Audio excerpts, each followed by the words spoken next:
আসসালামু আলাইকুম, সবাইকে ওয়েলকাম করছি আমার আজকের আরও একটা ব্লগ দেখার জন্য। আর যারা দেখা শুরু করেছেন শুরুতেই ছোট্ট করে একটা লাইক দিয়ে আমার ভিডিওর সাথেই থাকবেন প্লিজ। দেখতে দেখতে রমজান মাসের অনেকটা সময় কিন্তু চলে গিয়েছে, প্রায় অর্ধেকটা রোজা হয়ে যাচ্ছে আর কয়েকটা বাকি অর্ধেকটা হতে। তো আজকের ইফতারিতে ভাবলাম যে বেশি ভাজা এগুলা করব না, একটু অন্যরকম কিছু করি। এই জন্য একটু চিকেন স্যুপ বানাবো।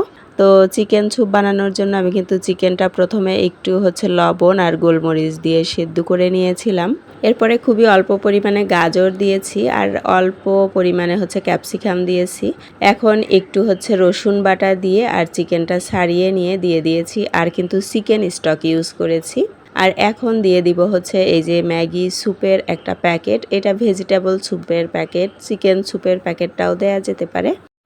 এই স্যুপের প্যাকেটটা কিন্তু গরমের মধ্যে দিলে অনেক সময় দলা পেকে যায়, তো আমার যেহেতু গ্যাস কম আমি এইভাবেই দিয়েছি, না হলে একটু গুলিয়ে নিয়ে তারপরে পানিতে দিয়ে দিতাম, তো আমার কোনো সমস্যা হয়নি, দলা পেকে যায়নি। আর এখন একটু কর্নফ্লাওয়ার গুলিয়ে নিব পানি দিয়ে। কর্নফ্লাওয়ারটা গুলিয়ে নিয়ে এই স্যুপের মধ্যে তা একটু লেবু দিয়ে দিব, লেবুটা খুব অল্প পরিমাণেই দিব। তো লেবুটা দিয়ে এরপরে কিন্তু আমি কর্নফ্লাওয়ারটা দিয়ে দিব। কর্নফ্লাওয়ারটা দিয়েও কিন্তু দ্রুত নাড়তে হবে, আর যদি বেশি উতলাতে থাকে সেক্ষেত্রে কিন্তু এক হাত দিয়ে দিতে হবে আর এক হাত দিয়ে নাড়তে হবে, না হলে কর্নফ্লাওয়ারটা দলা পেকে যাবে। আর আমি একটা মরিচ কুচি করে নিয়েছি, দিয়ে দিলাম। আর লাগবে কিন্তু আমার ডিম, একটা ডিম আমি ফেটিয়ে নিব।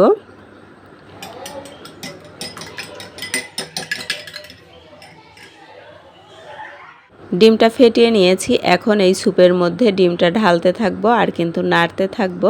একটু গোল গোল করে নেড়ে নিয়েছি প্রথমে, এরপরে কিন্তু এই যে নেড়ে দিলাম।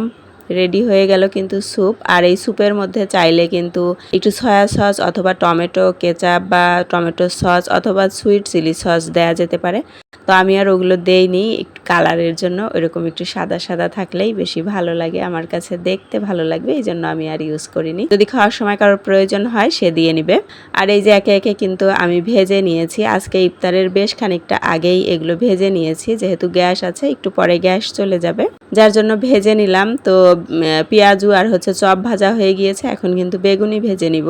আর খুবই কম কিন্তু ভেজে নিচ্ছি আজকে, কারণ কয়েকদিন ধরে এসব তো খাওয়া হয়েছে। আর আজকে যেহেতু স্যুপ করেছি সাথে কিন্তু ডিম সেদ্ধ করেছি, যার জন্য এগুলো যদিও 4টা আইটেম হয়েছে ভাজার, তারপরেও কিন্তু খুবই কম করেছি। আর এই যে ডিম সিদ্ধ করে নিয়েছিলাম, এখন ডিমটা রেডি করে দিব। ডিমটা একটু কেটে নিচ্ছি, কারণ বাচ্চারাও একবার ডিম খেয়েছে সকালে, ওরা রোজা ছিল না, ওরা নাস্তা করেছিল ডিম রুটি। তো এখন এই যে একটু বিট লবণ দিয়ে এরপরে কিন্তু আমি সব কিছু টেবিলে একে একে রেডি করে দিব। তো টেবিলে চলে এসেছি, খেজুর দিয়ে দিলাম। আর এই যে শরবত বানিয়েছিলাম, তো এই শরবতের পাপড়িগুলো এখনও রয়ে গিয়েছে, এগুলো এখনও ছেঁকে দেইনি, ভাবছি খাওয়ার সময় ছেঁকে নিব। তো আর একটা ট্যাঙের যে শরবত সেটাও কিন্তু রেডি করে ফেলেছি, চিয়া সিড আর তোকমা দানা দিয়ে। আর এর আগে আপনাদের সাথে শেয়ার করেছিলাম খেজুরের বার্গার, ওই দিন কিন্তু বানিয়েছিলাম বাটার দিয়ে। আর আজকে এখানে বাচ্চারা চকলেট খাচ্ছিল, তো আমি বললাম আমাকেও 2টা দাও, তো আমাকে 2টা দিয়েছিল, তো চকলেট 2টা আমি রেখে দিয়েছি। তো এখন ইফতারের সময় এগুলো কাজে লাগাবো। আর আরও একটা চকলেট ফ্রিজ থেকে বের করে নিয়েছি, এটা বাদামের চকলেট। তো এগুলো কেটে নিচ্ছি স্লাইস করে, আর এই যে খেজুর কেটে এরপরে কিন্তু বীজটা বের করে নিচ্ছি।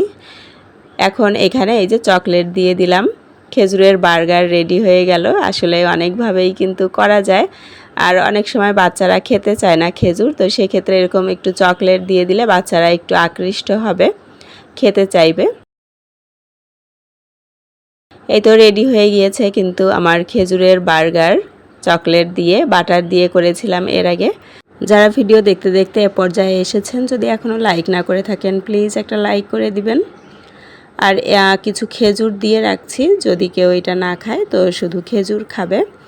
আর এখন স্যুপটা বেড়ে দিব, কারণ ইফতারের সময় হয়েই গিয়েছে অলমোস্ট, আর 2-3 মিনিট বাকি আছে। তো বাচ্চাদেরটা বেড়ে দিচ্ছি, ওরা তো বেশি গরম খেতে পারবে না, যার জন্য ওদেরটা আগেই বেড়ে দিচ্ছি। তো ওদেরটা বেড়ে দিয়েছি, সাথে এই তো আমার টেবিল কিন্তু পুরোটাই রেডি। আর 1 মিনিট সময় বাকি আছে, তো আমরা এখন বসে আছি, বাচ্চাদেরকেও ডাকছি যে তোমরা আসো। এসে বসো, ইফতারের সামনে একটু বসতে হয়। এই তো এখনই কিন্তু আজান হবে, তো আমি আমার প্লেটে সব কিছু নিয়ে নিচ্ছি। আলহামদুলিল্লাহ অনেকগুলো রোজা পার করে ফেললাম।